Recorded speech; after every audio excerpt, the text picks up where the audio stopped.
NH-39 में भ्रष्टाचार और अनियमितताओं का आरोप, कांग्रेस ने सरकार को घेरा। कांग्रेस के प्रवक्ता एवं मीडिया प्रभारी राजेश सिंह तथा कांग्रेस के वन एवं पर्यावरण प्रकोष्ठ के प्रदेश सचिव अभ्युदय सिंह डैनी ने संयुक्त प्रेस वार्ता कर सिंगरौली सीधी नेशनल हाईवे 39 के निर्माण एवं मरम्मत कार्यों में कथित भ्रष्टाचार और अनियमितताओं के गंभीर आरोप लगाए।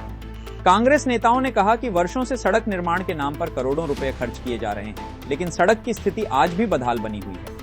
राजेश सिंह ने आरोप लगाया कि NHAI द्वारा पहले 14 करोड़ 50 लाख रुपए का रिपेयर टेंडर जारी किया गया था, जिसे बाद में संशोधित कर लगभग 28 करोड़ 30 लाख रुपए कर दिया गया।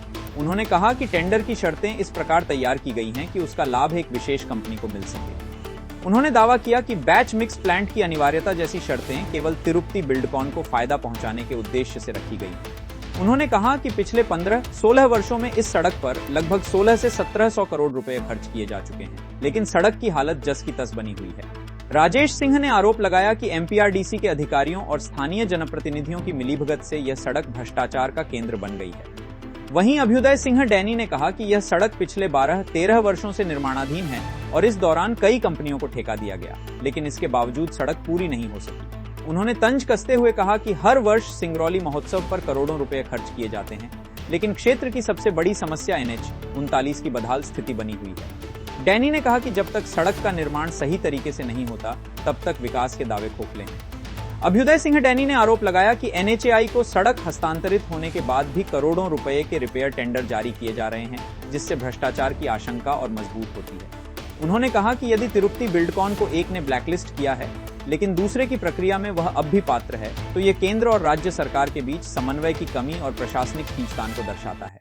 कांग्रेस नेताओं ने चेतावनी दी कि यदि पूरे मामले की निष्पक्ष जांच कर दोषियों पर कार्रवाई नहीं की गई, तो पार्टी जल्द ही सड़क पर उतरकर बड़ा आंदोलन और चक्का जाम करेगी। ये सड़क पिछले 12-13 सालों से निर्माणाधीन है, अन्य विभागों से, और 3-4 टेंडर इसके फ्लोट हुए, 3-4 इसमें कंपनियां आई, रोड बनाई, लेकिन आप ये समझिए कि डबल इंजन की सरकार जो केंद्र और राज्य दोनों में शासन कर रही है, उसके बावजूद यह सड़क नहीं बन पाई।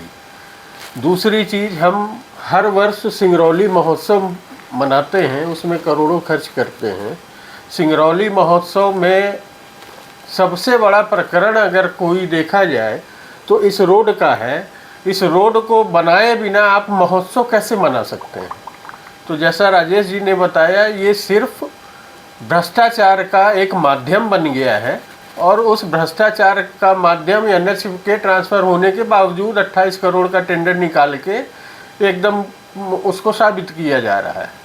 तो भ्रष्टाचार अगर है तो रोड कैसे बनेगी? जिस प्रकार राजेश जी ने बताया कि जो टेंडर प्रक्रिया निकली है उसमें कंपनी का यहाँ कैंप बना रहना और सारी सुविधाएं होनी जरूरी है। ऐसे में तिरुपति बिल्डकॉन आपके द्वारा कहा जा रहा है कि एक ब्लैक लिस्टेड कंपनी है, तो दोबारा उससे इस प्रकार टेंडर प्रक्रिया का लाभ पहुँचाने को लेकर आप क्या कहना चाहेंगे? देखिए, इसमें हमारा जो सोचना है, NHAI ने तिरुपति को ब्लैक लिस्ट किया होगा, लेकिन MPRDC ने नहीं किया।